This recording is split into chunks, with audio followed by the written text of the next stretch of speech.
அதிகாரம் 17. மனாசே கோத்திரத்திற்கும் பங்கு கிடைத்தது. அவன் யோசேப்புக்கு முதற் பேரானவன். மனாசேயின் மூத்த குமாரனும் கிளையாத்தின் தகப்பனுமான மாகீர் யுத்த மனுஷனானபடியினால் கீலேயாத்தும் பாசானும் அவனுக்கு கிடைத்தது. அபியேசரின் புத்திரரும் ஏலேக்கின் புத்திரரும் அஸ்ரியேலின் புத்திரரும் செகேமின் புத்திரரும் எப்பேரின் புத்திரரும் செமீதாவின் புத்திரருமான மனாசேயினுடைய மற்ற குமாரரின் புத்திரராகிய அபியேசேரின் வம்சங்களுக்கு தக்க சுதந்திரம் கொடுக்கப்பட்டது. தங்கள் வம்சங்களுக்குள்ளே அவர்களே யோசேப்புடைய குமாரனாகிய மனாசேயின் ஆண் பிள்ளைகளாய் இருந்தார்கள். மனாசேயின் குமாரனாகிய மாகீருக்கு பிறந்த கிளையாத்தின் குமாரனாகிய எப்பேரின் மகன் சொலப்பியாத்துக்கு குமாரத்திகள் தவிர குமாரர் இல்லை. அவன் குமாரத்திகளின் நாமங்கள் மக்லாள், நோவாள், ஒக்லாள், மில்காள், திர்சாள் என்பவைகள். அவர்கள் ஆசாரியனாகிய எலெயாசாருக்கும் நூனின் குமாரனாகிய யோசுவாவுக்கும் பிரபுக்களுக்கும் முன்பாக சேர்ந்து வந்து, எங்கள் சகோதரர் நடுவே எங்களுக்கு சுதந்திரம் கொடுக்கும்படி கர்த்தர் மோசேக்கு கட்டளையிட்டார் என்றார்கள். ஆகையால் அவர்கள் தகப்பனுடைய சகோதரரின் நடுவே கர்த்தருடைய வாக்கின்படி அவர்களுக்கு சுதந்திரம் கொடுத்தான்.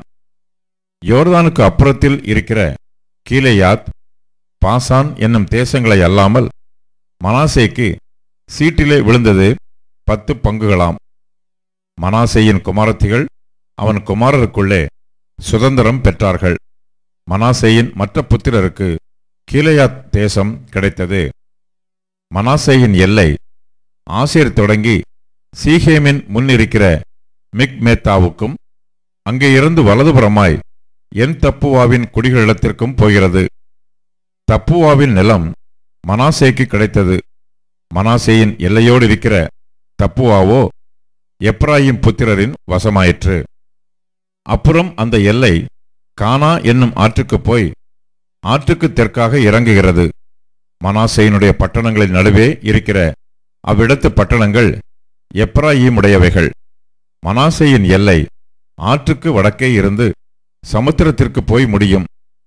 தென்னாடு எப்பிராயிமுடையது, வடநாடு மனாசேயினுடையது. சமுத்திரம் அதன் எல்லை. அது வடக்கே ஆசேரையும் கிழக்கே இசக்காரையும் தொடுகிறது.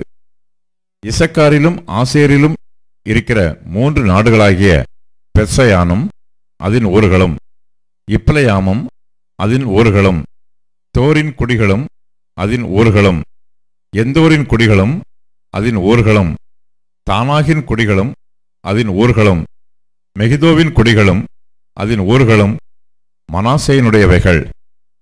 மனாசேயின் புத்திரர் அந்த பட்டணங்களின் குடிகளை துரத்திவிடக் கூடாமற் போயிற்று. கானானியர் அந்த சீமையிலேதானே குடியிருக்க வேண்டுமென்று இருந்தார்கள். இஸ்ரவேல் புத்திரர் பலத்த போதும் கானானியரை முற்றிலும் துரத்திவிடாமல் அவர்களை பகுதி கட்டுகிறவர்கள் ஆக்கிக் கொண்டார்கள். யோசேப்பின் புத்திரர் யோசுவாவை நோக்கி, கர்த்தர் எங்களை இதுவரைக்கும் ஆசீர்வதித்து வந்ததினால் நாங்கள் ஜனம் பெருத்தவர்களாய் இருக்கிறோம். நீர் எங்களுக்கு சுதந்திரமாக ஒரே வீதத்தையும் ஒரே பங்கையும் கொடுத்தது என்ன என்று கேட்டார்கள். அதற்கு யோசுவா, நீங்கள் ஜனம் பெருத்தவர்களாயும் எப்ராயிம் மலைகள் உங்களுக்கு நெருக்கமாயும் இருந்தால் பெரிசியர் ரெப்பாயீமியர் குடியிருக்கிற காட்டுத் தேசத்துக்கு போய் உங்களுக்கு இடம் உண்டாக்கிக் கொள்ளுங்கள் என்றான். அதற்கு யோசேப்பின் புத்திரர், மலைகள் எங்களுக்கு போதாது. பள்ளத்தாக்கு நாட்டில் இருக்கிற பெத்சயானிலும் அதன் ஊர்களிலும் எஸ்ரயேல் பள்ளத்தாக்கிலும் குடியிருக்கிற எல்லா கானானியரிடத்திலும் இருப்பு ரதங்கள் உண்டு என்றார்கள். யோசுவா யோசேப்பு வம்சத்தாராகிய எப்ராயீமரையும் மனாசேயரையும் நோக்கி, நீங்கள் ஜனம் பெருத்தவர்கள், உங்களுக்கு மகா பராக்கிரமமும் உண்டு. ஒரு பங்கு மாத்திரம் அல்ல, மலை தேசமும் உங்களுடையதாகும். அது காடானபடியினாலே அதை வெட்டி திருத்துங்கள். அப்பொழுது அதன் கடையாந்தர் மட்டும் உங்களுடையதாயிருக்கும். கானானியருக்கு இருப்பு ரதங்கள் இருந்தாலும் அவர்கள் பலத்தவர்களாயிருந்தாலும் நீங்கள் அவர்களை துரத்தி விடுவீர்கள் என்றான்.